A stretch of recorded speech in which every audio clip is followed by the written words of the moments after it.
Rema Namakula Ivini Namurondo byatabuse dda ogenda kubanga ate obifuna mu maaso awo SB4 Media naye ne Kabata ensonga tezinnaba kuggwa. Dr. Jose Chameleone mwina mu maaso awo kye bakoze Katikkiro Charles Peter Mayiga Honorable Mathias Mpuuga banange nabyo kyetaagisa nga mbyerabiddeko mugamba mutya mwasibye mutya abantu bange kansuubire muli bulungi ba mikwano ng'enkola yaffe mbasaba vidiyo eno mugimpere like era nensaba gwe wenna atannaba kusubscribinga wano ku Sylvia News Extra nti mukwano subscribinga era onyige mu notification bell olemesibwanga byonna byemba nteekayo wano ku Sylvia News Extra. Nenyongera okusabira mu mwenna abalwadde abakosefu lisaba ekisa kya Mukama ate kibatuukeko ba mikwano. BF Suma Herbal Research Clinic bano nno nga bajjanjabisa ddagala lya butonde era nga bajjanjaba endwadde zonna ate nga bakola ne delivery mu nsi yonna gy'obeera oli munnange bakubireko ku nnamba zaabwe z'essimu wezirawo ku screen ate weefunire obulamu obujja. Kale bwe tuli toddeeyo n'omenyeka n'ebirwadde ebitategeerekeka wamma ng'aba BF Suma weebali munnange. Amawulire agali mu nkuba agatambula kigambibwa Rema Namakula ne Ivini Namulondo tebakyalina nkwatagana tebakyalinawo wadde naye ng'obuzibu munnange bwavudde ku musajja ate weetegereza ensangi zino Rema Namakula atambula yekka era ne mu konsati ya Irene Nambiru yabadde yekka munnange ne nga ba Juliana Kanyoomoozi aba Spice Dana nga be bamukwatiridde ate luli ekitaabeerangawo era abamu baagambye nedda ayinza okuba nga yasigadde waka ng'asigazizza baana engeri gye baagamba mbu awusigalo wa Rema Namakula baane bagamba nedda munnange omusajja mbu yabaawula era Rema Namakula akatambula kalina maaso munyambe mumpaseko ivono begayidde munyambe mulujje ku lujja ate gwe metro mujje ku lujja ivono aludde ku lujja naye abasajja bategeevu abaliyo mwenna begayidde bannange mbere n'abangi begayidde mubanje abaliyo. Rema Namakula ate naye bw'ati bw'alabise munnange bali ku muyigo Ivini Namulondo ayagala afumbirwe ayagala ave ku lujja. Kale we tuli mu sayidi ezo yomanye gabadde gatandise okuyitingana mbu ye ne Ivini Namulondo tewakyaliwo nkwatagana ate ekintu ekyo ekitali kituufu. Kale bwe tweyongerayo ye Henule Mwanje bannange ebintu abikoze kyo kituufu abasajja twabavaako byekolera byabwe ate bye baagala era nsaasira omukyala yenna ali eyo yeekola akabina mbu akakolera musajja simanya ne yeeyerusa nga badde muddugavu ng'omusajja yamugambye ayeruke bannange byonna naye woobikola abasajja tebakyatuliko abasajja kati bakola bintu by'abakazi kati sookola be Henule Mwanje ono nga woomulaba yeesasa akateeteeyi ayambadde kiwiivu yenna emimwa lekaleka bannange basajja mmwe nga muyitiriza baŋŋambe kale okukoppereza ennyo abakazi era nsaasira abakazi ababeera eyo mbu ye yeekolera ku mwami we kubanga abasajja tebakyatuliko abakazi bedda baali beekolako ng'abasajja baabwe babaliko naye maama ab'ennaku zino ate ebintu bye twalibadde tukola kyokka ate bo bye bakolera ddala ne weebuuza oba kati omuntu ye agooyinga erudda wa bannange ku basajja b'ensangi zino munnange. Maaso awo nina essaala munnange Wuma Lukiseka yagisabye era nga agisabidde abaami abamenya amannya ate nze besi tagenda kumenya mannya nga bw'obalaba awo bwe mbataddewo naye maama oba eno bagiyita ssaala oba bagiyita kiki kwegamba yo naye nga tumwerabira kuddamu nti amiina. Kale katugirabe tweyongereyo obusungu bwo bungi nnyo nnyini ddala ate abukoledde mu ssaala bannange. Eno ye ssaala gye nsabira Mpuuga Abedi Bwanika ne mukama waabwe Charles Peter Mayiga n'abagoberezi baabwe bonna. Tuzibirize tusabe. Ayi Mukama Katonda, tukimanyi gwe watonda eggulu n'ensi, tukimanyi tewatutondera kubonaabona, naye waliwo bannaffe be watutonda nabo baasalawo beegatte n'omumpembe Yoweri Kaguta Museveni okutuggyako eddembe lyaffe, okututwalako ebyaffe, okweyagala nga ffe bwe tubonaabona. Abaana baabwe basoma, abaffe tebasoma. Abaana baabwe bafuna emirimu, abaffe tebayina. Abaana baabwe beeyagala, abaffe bagenda mu mawanga g'Abalabu gye banoonye ekyokulya. Ayi Mukama Katonda, mbadde nkusaba tuma bamalayika bukubirire bakuŋŋaanye enku ezigenda okwokya Charles Peter Mayiga Abedi Bwanika ne mukama waabwe Mpuuga de Mapuuga. Mbadde nkusaba Mukama Katonda wange bakyabe enku eziberako, abakubi b'emiggo teekawo bapya, abavubuka bapya kubanga bano bajja balina emputtu nnyingi nnyo. Waliwo eyatubbako ebitaano byaffe nakati Mukama Katonda yakkiriza yabibba naye ali mwetegefu okusigala ng'era atubba, yagaana okwenenya. Twamuwa chansi yenenya Kati eno essaala tuba tuddamu nti amiina kuba bannagenze entabulidde ddala naye nga munnange ye essaala yaffe ate mwana mulenzi gy'asabidde bano abaaminze nga nze bezitagenda ate kwatuukiriza mannya gaabwe kale we tuli mu sayidi ezeeyo bwe tweyongerayo munnange mbadde mpitaayita n'ensanga pasita nga yawasizza abakyala babiri olunaku lumu nga woolabaawo era kasita bamubuuza oli pasita ate munnange eddiini yo ekkiriza kuwasa mukazi omu ye agamba mwoyo mutuukirivu yamugambye yamuluŋŋamiza mbu ye alina kubeera n'abakazi babiri kale wamma we tutuuse awo neekuba pasita bannange mwegendereza pasita bangi baffeere bangi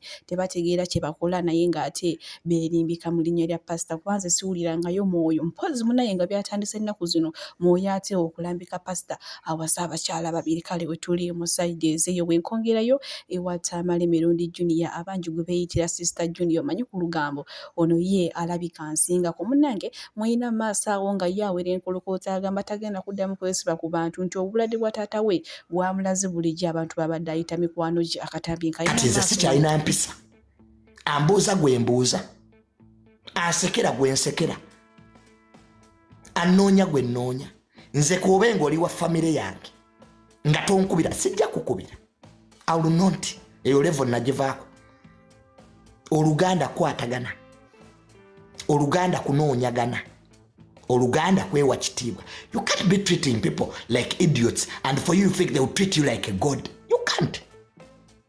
What you give the world is kyekuwa.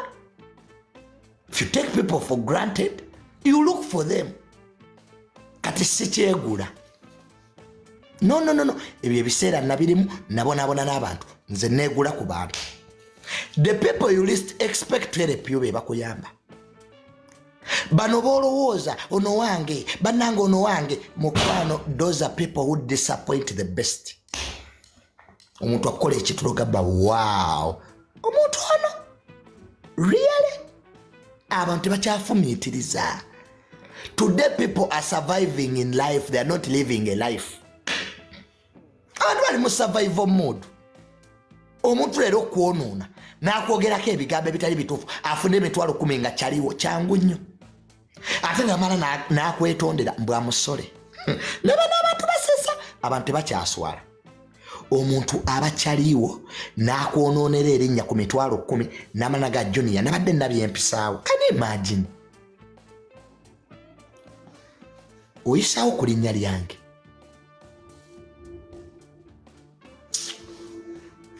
Naye nze wootaba mukwano gwange sikwinaako buzibu. Maya abantu tubanenya lwa bwerere. Owoza gundi tambeeredde gwamubeererawo nga tonnanenya bantu. Kati ze omuntu oze bwankola ekintu nga tisi mukwano gwange mbeeramu n'ogulya omutima nga after all era omuntu ono sina kye nali mukoledde. Bw'ati ate Tamale Mirundi Junior yamaze okulangira takyaddamu kwesiba ku bantu amwagala naye ate ajja kumwagala atamwagala naye ajja mulaba nga kitagasa bannange obusungu bungi bino nno abyogedde oluvannyuma lwa taata we okulwala ye we yalabidde bulijjo abantu bayitambu bamwagala. Bwe tweyongerayo ne Dr. Jose Chameleone ono nno munnange ng'alangiridde konsati ennaku z'omwezi nga 31 omwezi ogw'omunaana era ng'egenda kubeera awo ku Kampala Sheraton Hotel. Bannange kugamba bivulu ku bivulu kugamba olunaava mu kivulu kya Memories of Good Life ate nga twolekera ewa Dr. Jose Chameleone era munnange abayise mujje muwagire muwulira ate buli obuyimba live enkambwe ennyo. Bwenkongerayo ne MC Katisi munnange akatambi ke yakola ng'ali ne girlfriend we nga beekisinga nga beekwata nga beekola ki munnange ye Bad Black kamuyisa bubi nnyo nnyo era ageze ku mukutu gwe ogwa Facebook n'agamba ddala MC Katisi bulijjo ogamba mbu tokyasiiga baana b'abandi kawuka kasiriimu naye bw'ate kana akatambike walabikiddemu n'omuwala nga mwemyumyula emimwa munnange omwavudde awo mu kwemyumyula kiki ekyazzeeko mbukale okoze kyamaanyi nnyo okutta abaana b'abandi. Bwe tweyongerayo n'ensonga za SB4 Media n'ekabaata munnange tebinaba kuggwa oluvannyuma lwa SB4 Media ogenda ate najjako Champion Good interview ne muganda wa Katambi nkayina maaso awo ngenda kubanga ate nkabatuusaako ne nga nyongera obbajukiza tunoonyereza olwaleero lwa mukaaga munnange tumwerabira ogende bukala ng'ate okusaba era gwe wenna ataasobole osobola okugenda ku TV yo n'oteekamu Bukalango TV oba Facebook oba YouTube oba TikTok naawe ate n'osabira online kale oyinza okugamba munnange nze ka transport sikayina ng'ate n'alyagadde okusaba so osobola okusabira ate online munnange BF Suma Herbal Research Clinic bano no bajjanjabisa ddagala lya butonde era nga bajjanjaba endwadde zonna gwe z'omanyi ate nga bakola ne delivery mu nsi yonna so munnange beeyune obakubire kotoddeyo ebirwadde ne bikuluma ebitategeerekeka ng'ate aba BF Suma we bali mukwano bano bazze okutuwa obulamu obulungi obulamu obweyagaza kawata leero gwe nziza okwanukula omukulu ono ku nsonga ya Gudo ne muganda we nebaza abategedde interview eno lwaki nagikoze mbebaza mu interview eno twagikoze nga tetulumba muntu yonna wabula twanoonyezaako ba Gudo ate nawe okubanoonya tugende nti be batunoonyeza naye bwetwadde tukola emu ya interview eno kwabadde kulaba nsobi eyaliwo gye baakola oba oliawo twetondere oba oliawo twetondere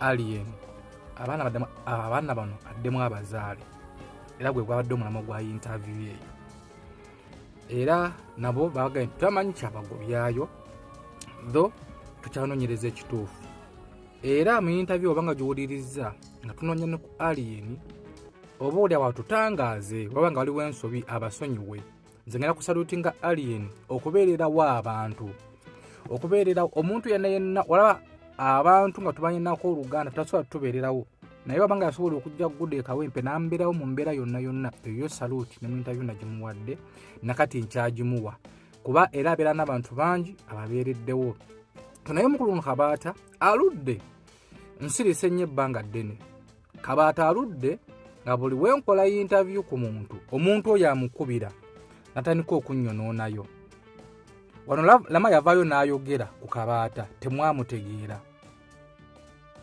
Kabaata buli interview gy'okola ku muntu obanga tugeze nga wa TikTok ng'avaayo ng'akubira omuntu oyo nga tandika omubuuza kati we bakwadde interview bakwaddeyo sente mmeka wafunyemu ki Kabaata I respect you nekino kisusse wenviiriddeyo kisusse ne ku kakono wakumba mu kakono omuliro wakumba mu kakono omuliro twana extent netekayo n'omusango kakono nze sinaba muvaako oba mafina yamuwa sente oba nze sinaba muvaako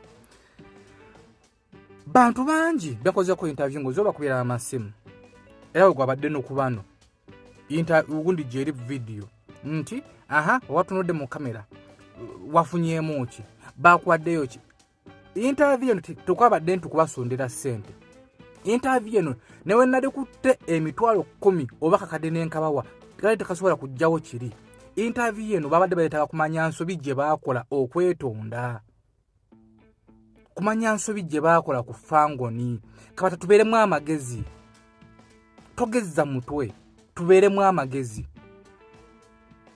okola interview eno kumanya nsobi abaana baakola ki beetonde ngenda mu kwogerezaganya funa alien ati siko tubatwali beetonde kale n'obana bati bali ku fangoni nenga kiri kivuddewo ng'abasonyiye interview tenamayo yadde essaawa 5 oli kuli wafunyemu ki bantu bangi abavuddeyo nga baagala okuyamba bana abaana